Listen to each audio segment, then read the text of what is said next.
I don't think this will take much time today based upon the court's prior rulings. I did review the parties' pleadings with regard to the order that the parties disagree on. The court had previously granted the motion for summary judgment. What I expect today is to sign an order indicating that that motion for summary judgment was granted and the documents that the court reviewed in granting that motion, and not address anything further. But I'll hear briefly from the parties regarding their views. And Mr. Gatton, you presented the order first, so I will hear from you first. Yes, Your Honor. I should mention as well at the start that we have agreed to a form of the order denying plaintiff's motion to strike and sanctions that was heard that same day on July 26th. So I have that prepared and ready to present as well. I bifurcated them because I didn't quite see how I could fit that denial within one singular order. So that's what I did. After hearing the court's clarification last week, I ended up preparing an additional order with respect to what the court clarified as the ruling and what the court had reviewed, and that is presented in Exhibit 1 of the reply. And that does capture the court's ruling verbatim and includes that judgment is granted in favor of the plaintiff or defendants under those causes of action for the particular notice provisions that were in dispute in this case under the OPMA. However, but our preferred order is the one that does capture what the meaning of the decision is, which is that the case is dismissed because in effect the other factual allegations are in the pleadings. However, there is no claim or cause of action. That factual allegation was there to support the finding of a violation under the Open Public Meetings Act. The court found, based on there's no dispute of material fact here, that there is no violation of the Open Public Meetings Act. And for that reason, we think that that is the most appropriate order to enter with respect to summary judgment. I understand the court's position on that, and that's all I have, unless you have other questions. I do not. Mr. Thomas. Your Honor, as we argued, well, first of all, the new order violates the court rules, the alternative order. Plaintiffs didn't have a chance to respond to it.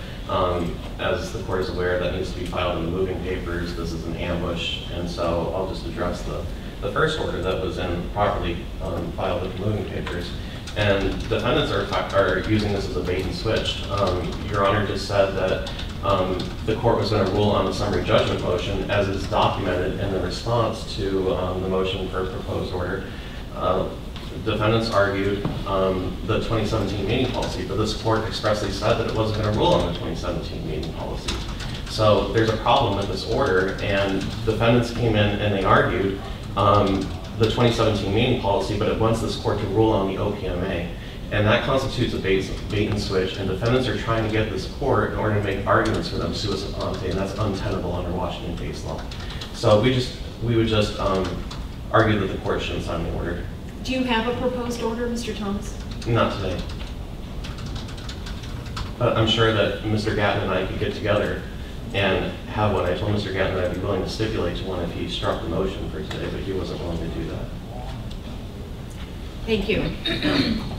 As I indicated at the beginning of today's hearing, I am comfortable signing an order indicating that the court granted the motion for summary judgment, which was the court's ruling. I have tried to give the parties direction multiple times that the court is not making any other rulings regarding whether there are other issues that remain in the case or not. I understand Mr. Gatton believes strongly that there are no other issues brought up in the complaint. That may be true, but the court hasn't ruled on that. That's an issue Mr. Thomas has brought up this week, brought up last week, has not been resolved. The order should simply reflect that the court granted the motion for summary judgment and the documents considered. I would like the parties to today confer on the form of that order that it reflects the court's ruling today, and I would like to sign an order today. It can be a modified version of the order that was presented by Mr. Gatton, but I don't want to have another hearing on the form of this order. if we can avoid that. So if the parties could confer on the form of that order, I'll hopefully sign it by agreement. If not, we'll address it again on the record. Or in the meantime, may I present the motion to strike, the order denying motion to strike? Sure, I could have signed that when I called for ex parte. I know, Your Honor, but I wanted to just make sure that everything was